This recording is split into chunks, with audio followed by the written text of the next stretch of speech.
Hi, my name is Natasha Wright, and you are tuned in to Event Gems, where I will discuss all things event related and take a deep dive into creating concepts, marketing, and execution for your next biz event.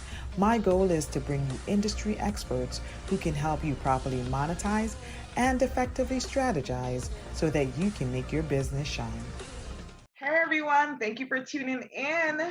This is Event Gems, and my guest today is Yvette Harris. Yvette Harris is the guiding force behind the boutique strategic public relations firm, Harris Public Relations, which has risen to become one of the top powerhouse public relations firm operating for over 20 years and is headquartered in Miami, Florida. She has been recognized for numerous awards for her involvement in arts, business, and in the cultural community. And some of her clients have been featured in some of the most prominent media outlets, such as Essence, Upscale, Huffington Post, the Wall Street Journal, Essence Magazine, Thrive Global, OK Player Africa, and so much more. So I was super excited to have her on as a guest because she's just one of those women that I admire and I love the work that she does. And I felt like she would have such valuable information to share with you all today and gems that she can drop that you can utilize as you go forward as small business owners and that you can utilize to strategically promote your business and strategically promote your events as well. So welcome, Yvette Harris, everyone. Thank you for having me. I know we had a little sidebar moment that this took a little bit of time to organize because of my wonderfully crazy schedule, but I'm really, really excited and I'm excited to share and looking forward to it. Awesome. Yes, I'm glad we finally got a chance to coordinate and that you are here on Event Gems today. So I wanted to jump right into it. So I know a lot of our guests, a lot of our viewers, they know that you're a PR expert and they're probably wondering, well, how do I get press for my event? As a small business owner, how can we garner that type of press so we can market our events or our business? So talk to us about some of those strategies that we can utilize. So I suggest to people, and everybody that knows me really well, they laugh because I'm a commemorative month-aholic. Mm-hmm. So what is that? There's a month, there's a day for everything. Mm-hmm. It's National something Day. It's National Wine Day, National Midwifery Month, mm-hmm. Travel and Tourism Week. So there's always something that you can kind of figure out, especially if you're, new and up and coming and you might not have a whole lot of things that you're either doing or initiatives, mm-hmm. but you might be a midwifery, you might be a midwife, right? Mm-hmm. So there's a midwifery week just for you. So what we do is we will curate some Q&A, right, mm-hmm. for our clients to the media. So the funny thing is always, I'll contact someone, maybe it's Channel 7, and I'll say, I know you probably already have somebody for National Midwifery Week, and you could hear them on the other line going, what? Because they don't want to admit that they don't even know what National Midwifery Week is. Right, exactly. And, you could, and they're like, okay, well, tell me more. Like, do you have somebody we can interview? Yeah, well, I just happen to have a midwife who, just opened up her practice in North Miami Beach, and, she can give some tips in terms of alternatives if women don't want to necessarily go and get a C-section. But might want to have a natural childbirth. Mm-hmm.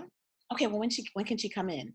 And this is how it kind of works. It sounds really simple, but it's kind of funny in a sense. But it just gives you an idea that you can position your company or your initiative within that scope of whatever that day or week or month is. Mm-hmm. Just finished doing some PR for a client of ours. It was Computer Science Education Week. Right. And just wrote a book. Right. So I made a suggestion that she, launch the book during that week. Mm-hmm. And because she'd have a little bit more legs to, the media was like checking for it and, things like that. So I would just encourage people to figure out what it is that you have. What do you try? First of all, you should have something that's newsworthy. Right. Because there are people that call me and they're like, well, I need a publicist. And I'm like, mm-hmm. okay, well, what is it that you have? Right. And by the end of the conversation, it's kind of like, well, I don't think you really need a publicist just yet. Mm-hmm. Mm-hmm. But it's good that they're kind of thinking in the very thinking ahead. Because sometimes what happens is people will call me after the fact And it's Mm-hmm. like they've either done something or put something out there and it's not necessarily correct, or you have one opportunity to make a good impression with media, Mm-hmm. you Mm-hmm. know. So then, So so when is the right time then to contact you? so you should first, whenever you're starting your business, Mm-hmm. just like you get an accountant, you open up your bank account, Mm-hmm. you should be thinking, what is my marketing and PR strategy going to be? Mm-hmm. And that I should have one. So you might not Okay. necessarily know what is it going to be, but you Right. should be aware that you should have one. Mm-hmm.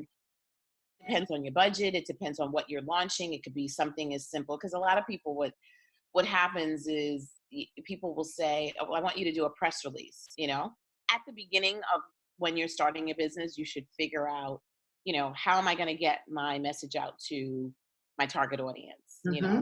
What is that going to look like in the grand scheme of things? So Mm-hmm. that you don't wait until you've done all this amazing stuff and then you're like, nobody knows about it. Right. So it needs to really be a very big part of the beginning of your business. The same way that you get a logo on your website, Mm-hmm. thinking about what your marketing and PR is going to be is really kind of key. Okay. Because I think I was saying that a lot of people will call me and say, hey, I really need a press release, and I go, Mm-hmm. okay. So what's going to happen with the press release once I write it? And Mm-hmm. then they go silent. They're like, yeah, we hadn't thought about that. Mm-hmm. Because some people think that PR is just a press release, and it's Right. not. Right. To be told, a lot of times we don't even send the press release out to the media outlets unless they Oh, ask that's for it. interesting. So press releases, because media people don't have time to read it. To read, right, exactly. Like, we're not going to read 1,000 press releases Mm-hmm. in a day or more. We just can't do it. Mm-hmm. So you have to figure out what your PR pitch is going to be and get that, craft that and get that over to them and pitch the story. And then if they turn around and say, okay, hey, I'd love more information. Do you have a press release? Then you send it to them. Oh, But if that's great. first, 9 times out of 10, they're going to send you back. If you have the relationship with them, it's a little bit different. But if you Right. don't, if you're blindly sending it to, CBS in New York or something like that, and they don't know they're not really checking for you because you don't really have a relationship with them. So Mm-hmm. they may look at it if it's somebody that pitches to them all the time. Mm-hmm. But the other, if they don't know the person, it might kind of get lost in all of the other, emails that they get. Exactly. Exactly. And so figuring out what your key message is and what your newsworthy story is a big component of figuring out how do you get your press. Yeah, I think that's interesting because I think a lot of times, like you said, think about, okay, well, I need to get my press release and I'm going to send it out to these media outlets. But I think that's a word of caution for everyone is these people are busy. They are getting a lot of messages in their inbox. They're not checking for you unless If they know you like that. will tell you Right. need it. Like, they're really clear. Suzanne McDowell, who a lot of people know also, is a good friend of mine and a publicist, and we Uh-huh. did a media tour where, along with Anthony Jackson, Mm-hmm. and we went to a lot of the media outlets in South Florida, Mm-hmm. and they all said the same thing. We get 2,000-3,000 press releases a day. We don't read them. Wow. Wow. But Yeah. I can't really explain that to my client to the point Right. where you're never going to be able to not write the release. Right. So there Right. are people who we just know that that's going to be something that we're always probably going to do, because Right. it does have a life of its own. You can put it on your website, you Mm-hmm. can put it through, your Constant Contact or your MailChimp, Mm-hmm. you can post it, so there are definitely It can ways have to get legs. it out, Right. Exactly. not necessarily to the media outlet. Okay. So at least that's a different strategy that people can deploy with their press release. So it's not necessarily, you don't have to think about it as you have to be pushing it to a press or a news outlet, but you can push it out yourself. And, hopefully someone might pick it up, or a blogger might pick it up, or other people might share it. And that gives some validity to what it is that you're doing. Exactly. And I think a lot of people don't, when you're thinking about PR of your company or marketing or anything, a lot of times we don't even tell the people that know us what we're doing. That's so true. That is so true. Yes. You'll see somebody and you're like, what? I didn't even know you were, like, why didn't you tell me? Yeah. And they just don't share. So I really always encourage my clients. It's like, listen, share it on social media, post it. I guarantee you there are going to be at least 5 people, if not more. They're Yeah. going to say, oh my gosh, I need that service. Right. Like, who knew? Yeah. You're sitting on jewels that you're not even letting the world know. Internal network of people. So I always say, start there, because you never know where that's going to take you. Yeah, for sure. Yeah, because and I think that's exactly right. Because one of the things that I do, especially when I'm doing events, is I reach out to people in my network, my friends, and like, hey, I'm doing this. This is my upcoming event. But I do feel that sometimes I always think, well, I wonder if they're gonna get annoyed that I'm constantly sending them invites to these things, and so at a certain point you get apprehensive about continually sharing it but with. You know what? The one time that you decide not to send it, they're gonna be like, "Really, girl?" Right? Exactly. Like, how come you didn't tell me about that? I'm like, oh, I didn't tell you because I keep sending you stuff, and maybe you might be annoyed. and just like I always tell my daughter, if those are your real friends, it's nothing for them to just delete it, ignore it, or forward it to somebody else, because a lot of times, I get a lot of emails, and if it's not something that I can either attend or maybe I don't have an interest in, there's always at least 2 or 3 people that I can forward it to that are like, oh my gosh, exactly, this is great. I'm gonna attend. So it has, it has a purpose. So it's just, they're not gonna get it. Just keep sending. Awesome. So here, persistence is key, people. Persistence is key. So my other question to you is, I saw that your company's tagline is culturally driven, community minded. So what does that mean to you, and how does that tie into the way that you strategically service your clients? So, I've been doing this for a very, very long time. I'm going into my 20 years. 23rd year, actually. 23rd year. Amazing. And, like when you first start out, you're just kind of winging it, and, you're not really sure exactly what you want your narrative of your company to be. So you kind of tried all different types of things, different genres of, it could be the music industry, it could be business, it can, my background is actually environmental, because I used to work for the Environmental Protection Agency, So I really found a groove in terms of arts and culture, business, community. Nice. And I really, I love working on those things. So those are the things that kind of drive my excitement of getting up every day and going, this is what I'm going to do. And the community minded portion of it is just making an intentional commitment to be able to leave a legacy for my daughter, to really be able to say, listen, all of the things that we do, there has to be some sort of community aspect to, what we're doing. And for me, that's how I try to live my life daily. If there's and that's how I kind of select some of the clients that I work for. And, that I pass up a lot of people because I just go, man, just doesn't sit with my spirit. And it's just not something that I'm interested in. Is there a community component to it? Or are you open to some sort of community component or impacting? How are we impacting the community? Gotcha.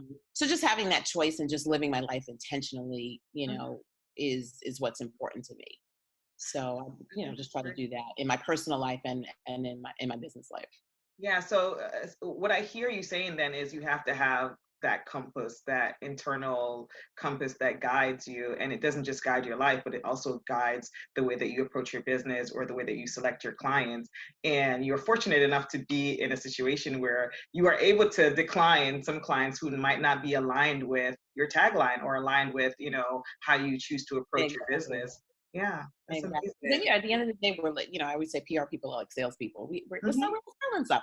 And so if I'm not excited about what I'm selling, exactly, you to write about it or to attend or whatever, then I'm in a lot of trouble if I'm not excited. Because if I'm not excited, 9 times out of 10, you are not going to be excited about what I have to offer. Yeah. So for sure. Those are the things that are very, very key. And those are the things that you learn that they're not necessarily in the forefront of your mind at the very beginning of when you start a business. Definitely after you've had some years and some trial and errors, and you just start to really reflect and go, okay, am I going to continue doing this? And if so, what's going to be the driving force, and what am I excited about? And what the day that I wake up and I'm not excited about PR, I'm going to be a dog walker or something. Got you. So if we see Yvette being a dog walker, we know what happened. Okay. Girl, what you doing? I'm walking the dogs, all 10 of them. Well, I guess the PR life is over. Exactly. I love what I do, and I feel so blessed. Yeah. That I'm in this space, and and we always have these conversations between all of my PR friends, and my real good PR friends that understand there's a space for everyone. Yeah. And so for me, there's no competition. If someone else gets, the gig or whatever, I'm Yeah. like, how can I help support? What do you need me to do? How do I roll up my sleeves and help? And they do the same thing. So That's I love awesome. the fact that, and just help and collaborate and support one another so that there's not a feeling of, oh, she got it and I didn't, or, Mm-hmm. I can't give you this contact because Yeah, I absolutely get it. none of that speaks to how I govern my life. Right. Because if I have to worry about all of that, then I'm going to be a dog walker and forget the PR. Exactly. And like you said, you're community driven, culturally driven and community minded. So that plays into the community minded aspect of it. It's okay, well, how can we all win and how can everything be mutually beneficial for everyone involved? So I think that's awesome. So speaking about passion and excitement, I saw that you have worked on or have participated in some way with the Miami Carnival since 2003, right? That's a long time. And I love Carnival. I love soca music. All the island massives. I'm sure you love it too. So I want to talk about that a little bit. Like, how has that event transformed over the years? And what are some lessons that you think small business owners can learn from the transformation? That is one of my babies. That is one of the, when I first moved to Miami, one of the things that I said was I wanted to work on Miami Carnival, having helped in when I, lived in New York, worked on that one, but not to the extent of what I'm doing now. Right. And I ran into someone who actually introduced me to Selman Lewis at the time, who was the chairman of Miami Carnival, who passed away some years back in 2008. And, and I met with him and I was like, I want to work on Miami Carnival. I don't, what do I do? What can I help with? And, he's like, are you really sure you want to work? And I was like, yes, I'm committed. I want to work. And I put together a proposal and they accepted it. And I was off and running. Yeah. And let me tell you, there was some lessons learned. There was some aha moments. I was like, what did I get myself in? Oh my God! Yeah, be careful what you pray for, or what you ask for. Exactly. So that's been one of my real, and I'm very hands-on. I'm actually on the board as well. Yeah. But it's kind of the start of my company really changing direction in terms of not just being the typical publicist, but really being very hands-on with our clients from the very beginning until, every aspect of the event, whether it's with grants, whether it's meeting with the commissioners and, the powers to be and, all of that different stuff. And that really was a turning point for me just in terms of my other clients, and just, and I think probably one of the things that I'm known for is not just doing the publicity, but I really work with the whole entire project. Absolutely. Because I think that you develop an advantage in terms of just learning every aspect of it. You get to work with, different people. You get to interact with government agencies, and you really, are able to increase the circle of people that you know. Right. So it if you know about Miami Carnival, it has had its challenges from location changes to we had an unfortunate person that was killed by the fact that she got off the truck and one of the masquerader trucks ran over her. So we've had our share of to dodging hurricanes. So a lot of the stuff that I've had to do has also been crisis communications as well. Right. So it's been a learning experience, but I love, for as much as it drives me crazy and it's time consuming, and I always laugh because I go, this is it. This is my last year. I'm not coming back. I see you traveling all over when you're yeah. Like, this is so amazing. The perks are great. We've really good relationships with the carnivals and co-branding and and it's it allowed me an opportunity to travel. It's allowed me an opportunity to meet with other business people and bring sponsors on. So it's really given me some golden nuggets that I've been able to acquire and pick up and utilize. And it just really teaches you that it's really hard work. And I always laugh when I get interns, that, because the way of the millennials these days and interns and, it's that fast thing. And I go, no, it's about relationships. It's about developing a plan. It's a lot of work. Right. What I do, sometimes it seems like it's glamorous. Yeah.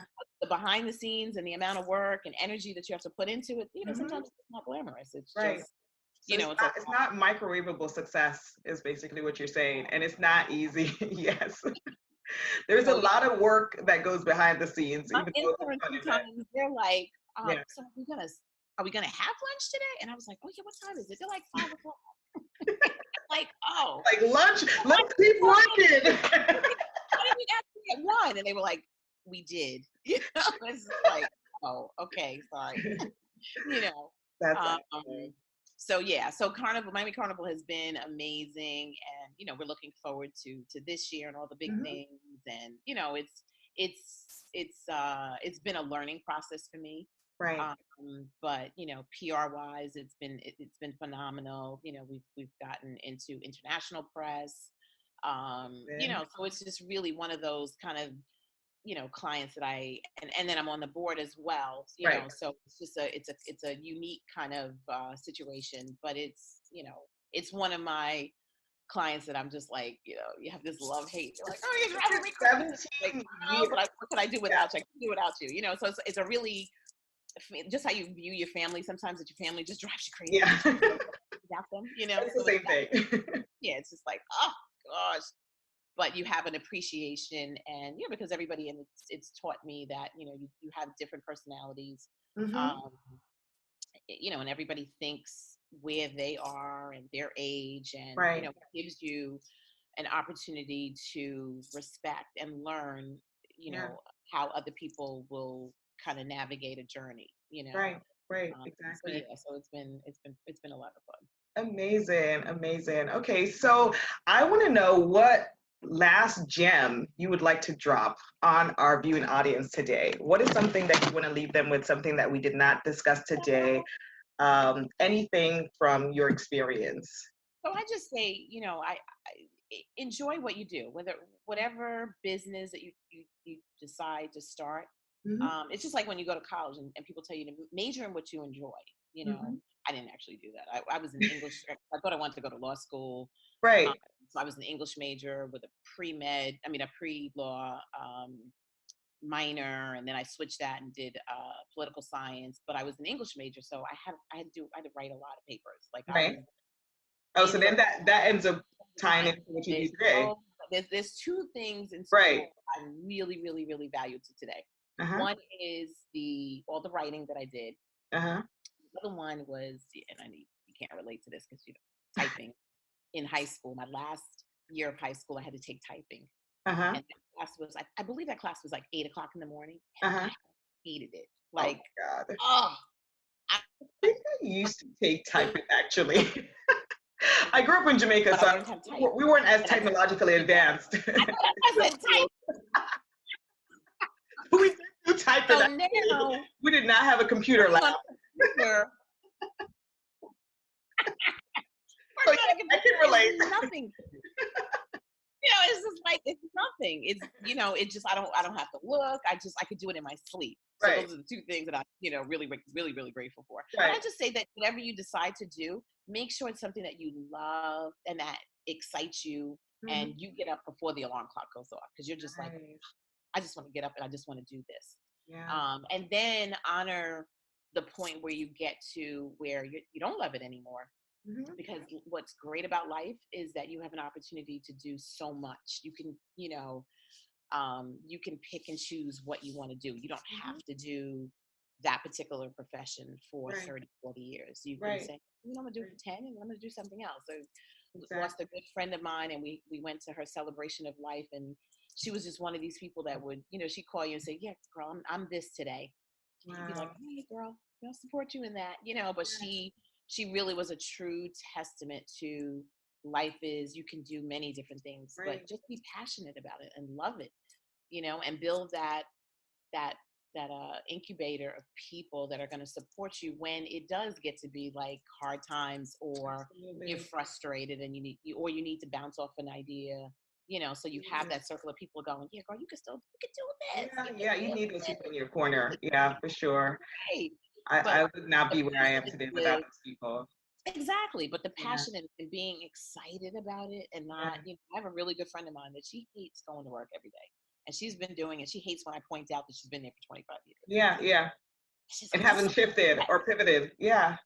and I'm like, you hate going to work. I can't even imagine doing something for a day that I hate. Yeah. More Then like, you talk about how do you get to that place where how do you know what it is that you're passionate about, or how do you find your passion? Because I think a lot of people have questions. They're trying to find their passion in the thing that they're most interested in, but they don't know what it is or how to get to that place where they're super excited. I encourage people when you're in, especially young people, when you're in college, do an internship. I did an internship. I did an internship with a very prominent congressman in Queens, and I was gonna be a politician. Right. My, look how times have changed. 3 years, and I was like, I went to his office one day and I had a meltdown. I was like, I don't want to do this. I don't want to be a politician. Yeah. Well, you found out early. That position was, he allowed me, because one day I went into his office and I saw all of these invitations to like all these amazing places and events, and I was like, are you going to all these? And he was like, I can't. He's like, I'm just one person. Yeah. I really need somebody on my team that would attend these things. And I'm looking at him, and he looked at me and he was like, well, would you do it? I was like, what? And I was young. I was like, I was probably like 21. And I was like, yes, I didn't know any better. Right. I went to all of these, and that's where I developed the art of networking. Nice. And had it not been for that, I'm not sure where I would have developed that level of confidence to be able to just talk to anyone, no matter who they were. Right. So I think in terms of you just have to explore. You have to research. You have to figure out how if you can do an internship, can you volunteer? Because people say that they want to be one thing, and then when they get there, they're like, oh, I don't like this. Not what I signed up for. This is not what I wanted. No, I'm sorry. And I've had interns that have been like, yeah, I think maybe dental school sounds good to me. Like, you're like, I wish you well. I'm sure I want to do this. Yeah. So if you have an opportunity to do an internship, volunteer. Right. And once you find that thing, you're not going to get like a notice. You're just going to know. It's just like how you know how you feel about your friends, your boyfriend, or whomever, your child. Yeah. It's not something that you need a note for. You just know within your soul, like, this is the right thing. And this is the thing that I want to do. Awesome. Thank you so much, Yvette. It was a pleasure having you on today. Thank you guys for watching and listening. Tune in next week for another episode of Yvette Gems. I'm going to tag Yvette, and you can find her on social media. Where, Yvette? Where can they find you? You can I'm on Twitter, Yvette N.Harris. No, I'm Yvette Harris at Yvette Harris PR on Twitter. And then Instagram, we're Harris Public Relations. Awesome. Thank you, guys. Bye. Thank you.